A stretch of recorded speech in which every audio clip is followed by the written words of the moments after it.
At 76 years old, Sergeant First Class Thomas Tom Ashton had faced war zones, not front desks, but nothing could have prepared him for the quiet humiliation he endured at the Grand Luxuria Hotel.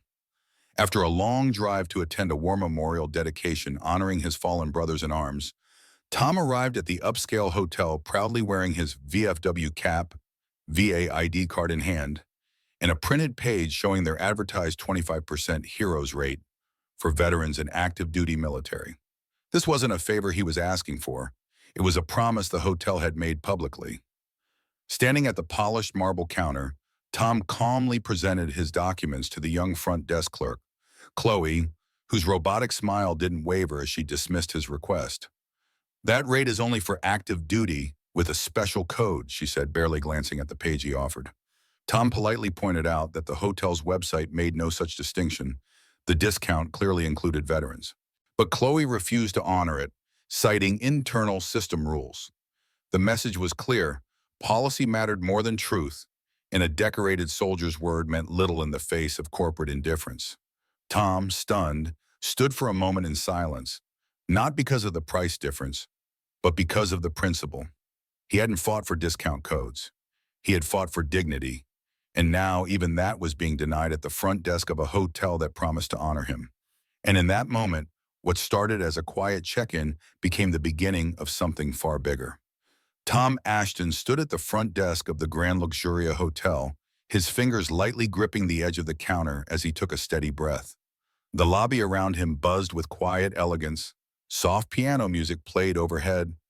Marble floors gleamed under designer lighting, and guests moved with an air of wealth and importance. But for Tom, none of that mattered. All he wanted was a fair check-in and a little respect. He had come prepared: his VA ID card, his reservation confirmation, and a printed page from the hotel's website that clearly offered a 25% heroes rate discount for veterans and active duty military. But Chloe, the front desk clerk with a well-practiced smile and the warmth of a frozen pane of glass, had denied the discount without hesitation. Tom had expected courtesy, not confrontation. Still calm, he slid the website printout across the counter and quietly said, "Miss, your website clearly states the offer applies to veterans. There's no mention of any special code, and I'm not active duty, but I served over 30 years in the Army. My VA card verifies that." Chloe gave the page a passing glance, then returned to her screen. "I understand, sir, but our internal system indicates the rate only applies with an active duty code. That's what I'm required to go by." Her tone was polite, but her refusal was absolute. Tom was firm, but never impolite. "I understand you have procedures, but surely you can check with your manager. This seems like a misunderstanding that can be cleared up quickly." Chloe didn't even hesitate before answering. "Mr. Davies is in a meeting. He left word not to be disturbed unless it's a true emergency." Her smile thinned. "Unfortunately, a dispute over a discount doesn't qualify." She looked past Tom toward the next guest in line. There it was, the moment when a decorated veteran was told that honesty and documentation didn't matter because a corporate system said otherwise. Tom's chest tightened, not from anger, but from the quiet realization that, once again, policy had replaced principle. "Miss," he said softly, "I'm not just here to argue about a price. I made this reservation based on what your company publicly promised. I traveled here for a memorial to honor men who never came home. I served beside them. I don't need special treatment, but I won't be dismissed like this either." Chloe, seemingly unmoved, offered a customer service card. "If you'd like to escalate the matter, you are welcome to call corporate during business hours." She turned back to her screen. "Now, would you like to proceed with the full rate check-in?" Tom slowly gathered his documents. His pride stung, not because of the cost, but because of the refusal to even consider his truth. He gave a polite nod. "Just, no thank you. I'll make that call now. Not to a general customer service number, but to someone who might actually remember what it means to keep your word." With that, he stepped away from the counter and found a quiet seat in the lobby. His Labrador buddy was still waiting patiently in the car outside, unaware that his owner had just been quietly humiliated. Tom pulled out his phone. This wasn't about a rate anymore. It was about a promise that had been broken, and Tom knew just who to call to fix it. As Sergeant First Class Thomas Tom Ashton settled into one of the Grand Luxuria Hotel's plush lobby chairs, the sting of humiliation still fresh, he knew calling a corporate hotline would only lead to endless holds and empty apologies. This wasn't about getting a discount anymore. It was about standing up for something that mattered. He pulled out his worn phone, the same one he used mostly for family calls and doctor appointments, and scrolled down to a name he hadn't dialed in years, General Alistair Finch. Finch had once been Tom's commanding officer, a no-nonsense leader who had always stood up for his troops. These days, Finch sat on the advisory board of several major corporations, including the parent company of the Prestige Hotel Group, the very chain that owned the Grand Luxuria. It was a long shot, but if anyone would understand the insult Tom had just endured, it was Alistair. He took a steadying breath and hit call. The line rang only once before a brisk, professional voice answered. General Finch's office, this is Major Crawford. Tom quickly identified himself, speaking clearly and respectfully. I'm Sergeant Tom Ashton, retired. I served under General Finch years ago. I need to speak with him directly. It's urgent. Crawford paused only a beat before replying, Hold, Sergeant. In less than 30 seconds, another voice came on the line. Familiar, commanding, unmistakable. Tom Ashton, you old warhorse. What kind of trouble have you gotten yourself into now? Tom chuckled despite the tension and quickly explained the situation. The advertised hero's rate, the VA ID, the website proof, and Chloe's refusal to honor it. Alistair, he said quietly, it's not just the money, it's what it represents. They're offering respect to veterans in print and then denying it at the front desk. And tonight I'm here to honor some brothers who never came home. This just felt wrong. Finch didn't hesitate. Tom, I was one of the people who helped push that hero's rate into every prestige hotel across the country. I made damn sure the language included veterans, not just active duty. This isn't some gray area. What they did is unacceptable. The line went quiet for a moment, the faint sound of typing in the background. Then with a clipped tone, the general said, Sit tight. I'm calling Richard Steele directly. He's the CEO, and he and I have a clear understanding when it comes to how veterans are treated.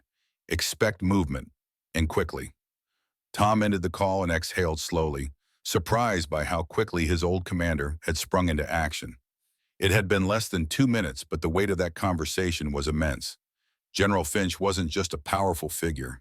He was a man of integrity, and that meant more than any corporate title. As Tom waited, the grand lobby buzzed around him, oblivious to the quiet storm about to hit. Chloe, the desk clerk who had dismissed him so easily, was back to typing, unaware of the executive phone call racing down the corporate chain. 4 more minutes passed before the hotel's private management line rang with a jarring, urgent tone. The front desk stilled.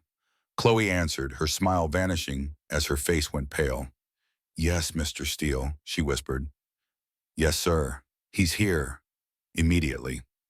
She looked across the lobby and locked eyes with Tom. This time her face wasn't smug. It was terrified. The system had tried to ignore him.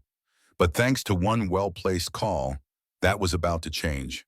Exactly 6 minutes after Sergeant First Class Thomas Tom Ashton had been dismissed by the front desk, the quiet elegance of the Grand Luxuria lobby was shattered by the urgent ringing of the internal management line. It was a line rarely used, meant only for corporate-level communications, and when it buzzed to life, front desk clerk Chloe froze mid-sentence. With one glance at the caller ID, her face drained of color.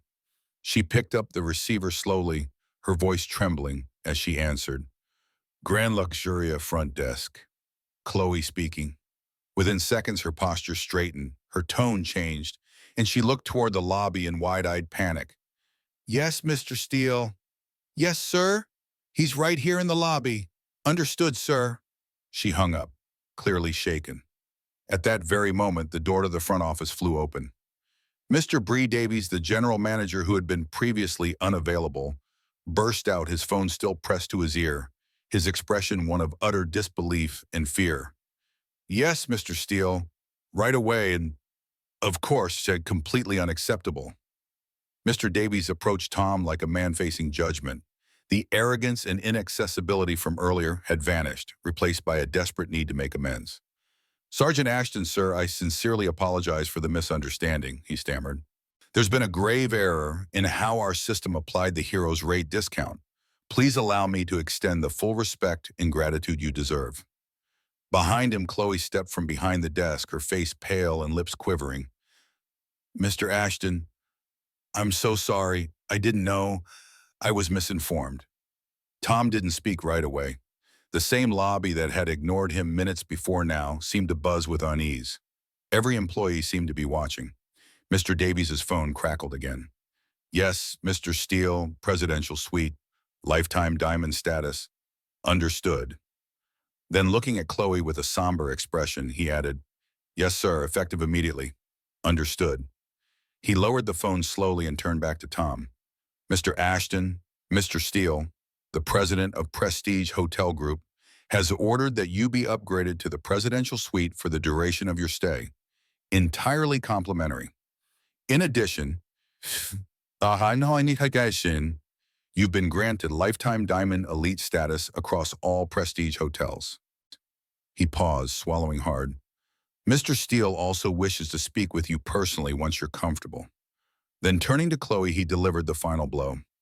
Chloe, and effective immediately, your employment is terminated for failure to uphold company values and for the gross mishandling of a veteran guest. Chloe's eyes welled with tears as she backed away from the counter, completely undone. Other staff stood frozen in place, stunned at the sudden reversal of power and tone. Mr. Davies himself checked Tom in, personally handling the upgrade, waiving all fees, and escorting him to the grand presidential suite. His apologies were profuse, almost pitiful. The room, with its vaulted ceilings, plush furnishings, and city skyline view, stood in stark contrast to the barracks and foxholes where Tom had once laid his head. Tom didn't revel in Chloe's firing, but he appreciated that someone finally stood up. Not just for him, but for every veteran who'd ever been brushed aside with a smile and a shrug. Corporate had responded not with a form letter, but with action, consequence, and respect. And for Tom Ashton, that made all the difference. Sergeant First Class Thomas Tom Ashton never asked for special treatment, only fairness and respect. Yet his quiet stand at the Grand Luxuria Hotel sparked a sweeping change across the entire Prestige Hotel Group. After the corporate president stepped in and fired the employee who dismissed him, Tom's experience became more than a personal victory. It became a turning point. The company launched a full review of its policies, ensuring that all veterans, not just active duty personnel, would be honored consistently. No small print, no confusing terms. For Tom, it was never about the price of a hotel room. It was about the principle. Veterans don't serve for recognition, but when that service is publicly acknowledged and promised a token of gratitude, it should be upheld with sincerity, not treated like a marketing gimmick. Tom's actions reminded us all that honoring those who served is not a promotion. It's a duty, a commitment, a reflection of a nation's values. His quiet dignity, combined with the loyalty of an old comrade and a phone call at the right moment, made one hotel chain stand at attention and hopefully inspired others to do the same. In a world filled with bureaucracy and excuses, it's often a single voice that demands accountability and reignites honor. Let Tom's story be a reminder that integrity starts with action. If his stand moved you, type respect in the comments to show your support for our veterans. And don't forget to subscribe to our channel, because real stories like this matter. And we believe every hero's voice deserves to be heard loud and clear. Together, let's honor those who never stopped serving, even after the uniform came off.